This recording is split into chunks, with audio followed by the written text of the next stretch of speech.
城牆咧都好特別嘅個景點，我覺得其實都值得去睇多行上去睇多咁樣啊。嗰、個團嘅話，因為我哋今次咧佢重點係賞花，所以咧喺漢中有2天嘅時間嘅，加埋嗰啲交通啊，有一日去兵馬俑啊咁樣，即係來回啊咁樣嚇。其實你喺西安市區嘅話咧，時間唔長㗎，即係入西安市咧，就係頭先永慶坊入咗個城牆裏邊啦咁樣嚇，即係第一天嘅話行咗一條街啊咁樣嚇所以咧就若果係講5天西安華山5天團嘅話咧，西安嘅時間就會係長啲咯就有時間行上去咁咧就會係寬裕啲即係佢地方都好多呢啲桃花都好靚呢啲桃花都好靚咁城牆下邊個公園花紅柳綠雖然今次春天，大家今次嚟咧櫻花未曾話全部開晒都睇到啲其他花嘅即係春天咧，我哋北方咧就唔單止係櫻花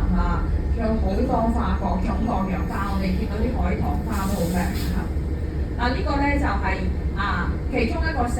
門呢個城牆咧響明朝嗰陣時咧，佢一個方向一個四方形嘅，一個方向開一個門，呢個係其中嘅一個門，叫做北門見到呢個建築物咧向好多窗口嘅，呢個窗口咧係古代嗰陣時咧係有啲士兵咧係駐守響上邊嘅佢係俾人射箭出嚟嘅，所以呢座樓咧就叫做箭樓弓箭嗰個箭好特別嘅，明朝咧到而家㗎啦600年嘅歷史㗎啦。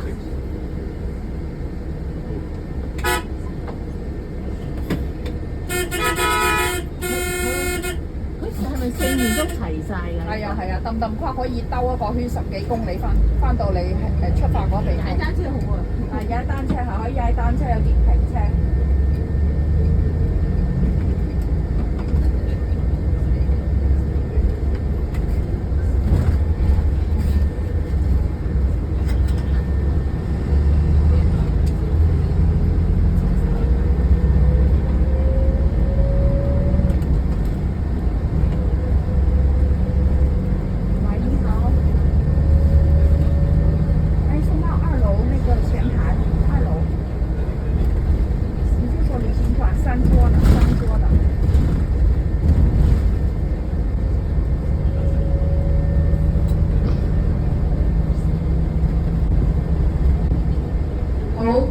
好快我哋就食飯啦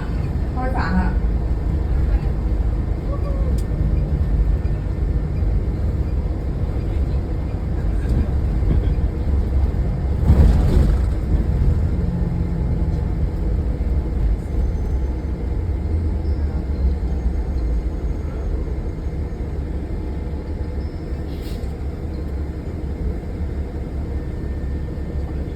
起菜了，强总。對，7二。一會兒人吃完飯，我給做你們打電話。咧國內咧有好多outlet咧叫奧特萊斯你睇下，又係好似商場嗰啲咧，國內有好多，佢係奧特萊斯。一陣間我哋嗰個酒樓咧長安大排檔佢係響一個商場裏邊嘅，大家即係咧係食完飯要用洗手間嘅話咧，就用商場嗰個洗手間而家我哋好多咧酒樓都喺商場裏邊嘅，咁咧就嗰個餐廳嘅話咧，佢係響2樓嘅，咁我哋響隔離咧就小米嗰度咧就有個扶手電梯就行上去啦，就唔使行樓梯啦，有個扶手電梯嘅，咁我哋就搭電梯上去咁咧就係叫長安大排檔食呢個長安菜、西安菜嘅呢個餐廳比較正宗地道少少西安菜食完由呢度咧就去機場咧就係差唔多1個鐘嘅食完飯大家可以咧去個洗手間再上翻旅遊巴一陣間我哋食完飯咧會翻上車嘅翻